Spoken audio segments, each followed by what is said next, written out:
गाली नगर्नु न त म भन्छु कि ल नडाडी भन् कसो चाहिँ पाप बोकिस् तैँले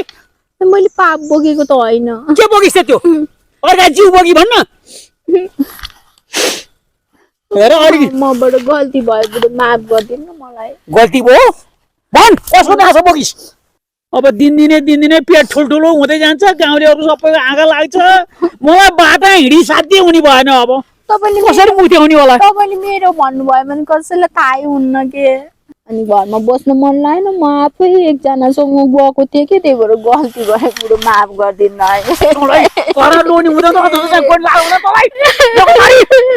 कतै बुढो अपरेसन गरेछ भने कतै गएको त होइन होइन कि आएन त्यसो नभन्नु न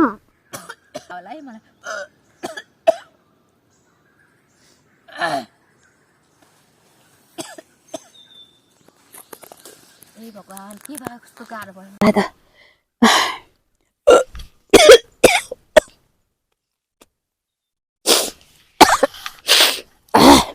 हेर हेर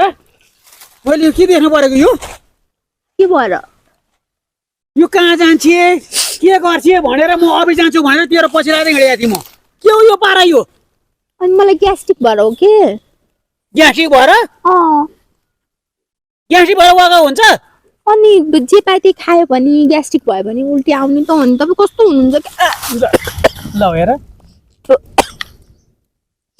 त्यतिकै गाली नगर्नु न अनि कतै तँले मात्र गडबड गरिरहेछ भने के गडबड गर्ने हो र मैले कतै बुढो अपरेसन गरेछ भने कतै गएको त होइन होइन कि आएन त्यसो नभन्नु न आँखा जुदाएर भन् त म गएन कि बुढो गाली नगर्नु न मलाई न त यसरी गएको आउँछ अहिले अनि उल्टी गर्न नपाउनु उल्टी गर्ने धेरै किसिम हुन्छ कस्तो किसिमको उल्टी हो कि यस्तो भएर उल्टी भयो होइन त्यस्तो मैले गल्ती गरेकै छैन मलाई तेरो अस्तिदेखि मलाई चढ्ती कला यसो नियत ठिक छैन यसले बाटो बिराउनलाई भन्ने मलाई थियो मैले केही गल्ती गरेन कि गाली नगर्नु न यस्तो गाह्रो भइरह मलाई झन् सपोर्ट गर्नुपर्ने ठाउँमा यस्तो बेलामा झन् गाली गर्नुहुन्छ कस्तो सपोर्ट भने तँले के गरे के भन् नडाँडी गरेर भन् त मैले केही पनि गरे होइन ओइ यो कसरी के भयो भने म त खसी भएको छु नि तँलाई थाहा छैन थाहा छ मलाई अनि कसरी यो गति पारिस् त गाली नगर्नु न त म भन्छु कि ल नडाँडी भन् कसो चाहिँ पाप बोकिस् तैँले मैले पाप बोकेको त होइन के बोकिस् त्यो अर्का जिउ बोकी भन्न हेर अलिकति मबाट गल्ती भयो बुढो माफ गरिदिनु न मलाई गल्ती भयो भन् कसको नासो बोकिस् अस्ति नै तपाईँ घर छोडेर 3 दिनको लागि बाहिर जानुभएको थियो नि त्यति बेला म एक्लै भएँ अब घरमा कोही थिएन अनि घरमा बस्नु मन लागेन म आफै एकजनासँग गएको थिएँ कि त्यही भएर गल्ती भयो बुढो माफ गरिदिनु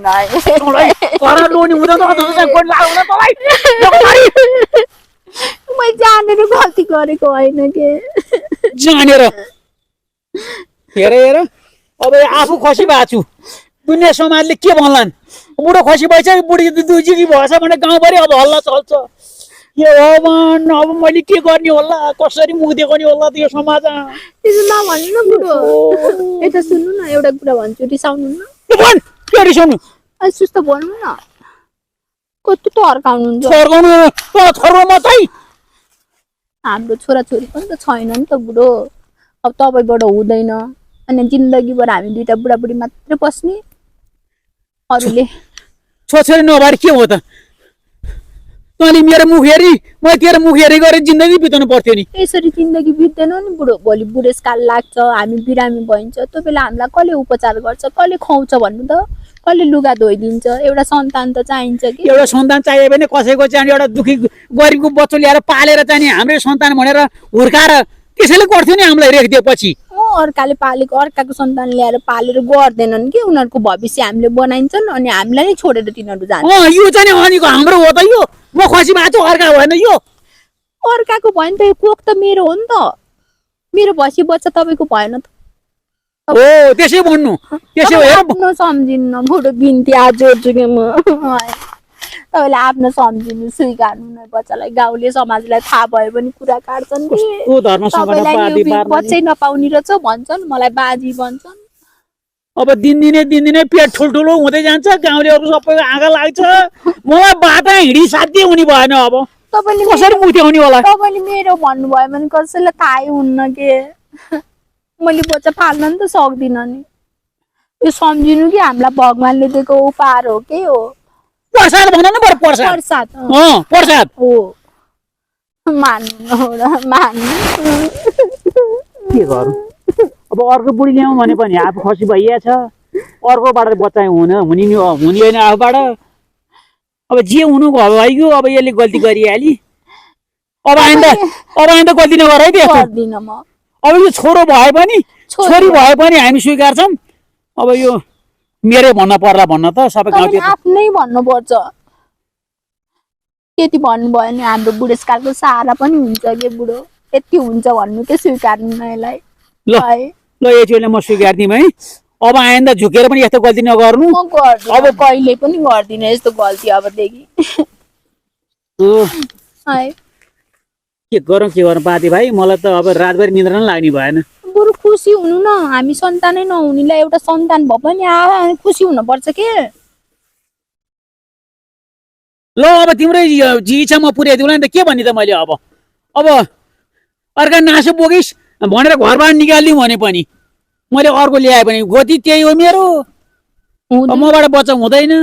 अब जे हुनु भयो एउटा मेरै भनेर भनौँला अब तिमीले भनेको जस्तो गरिदिउँला तिम्रो इच्छा चित्त बुझाइदिउँला म पछि पनि त बच्चा भइसकेपछि तपाईँले त्यसलाई राम्रो शिक्षा दिनु पर्यो राम्रो गरिदिनु पर्यो अनि त्यति गरिदिउँला भन्ने कुरा ल मेरै हो भनेर स्वीकार्नु कि ला र मेरो होमा फरक पर्छ नि के गर्नु आफ्नो मजबुरी मात्रै हो म यदि खसी नभइदिए भए ल मेरो भनेर यहीँबाट घचाडै पास गरिदिन्थेँ म के गर्नु र मैले नि त गल्ती गर्थिनँ नि तपाईँ खसी नभएको ए भनेपछि खसी नभएर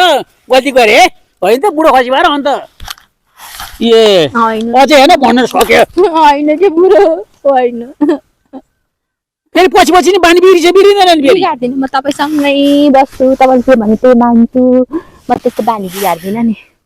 है हेर न लोनी मान्छे जात अगाडि आएर टाँसेपछि मन कमलो भइहाल्ने भने के गर्नु नगाडी मास दुख्छ भन्ने हुँदो रहेछ जे भने बुढी हो कति वर्ष बितायो बच्चा नभए पनि अब जे भयो भने गल्ती गरिहाल्यौ ल मैले लिएको चाँडा स्वीकार्दिएँ ल अब त खुसी भयो नि एकदम ल अब जाने त घरतिर जाने हो ल हिँड हेर कति महिना भयो नि 2 महिना 2 महिना ल यस्तै छ गर्दिन ल मायाको घर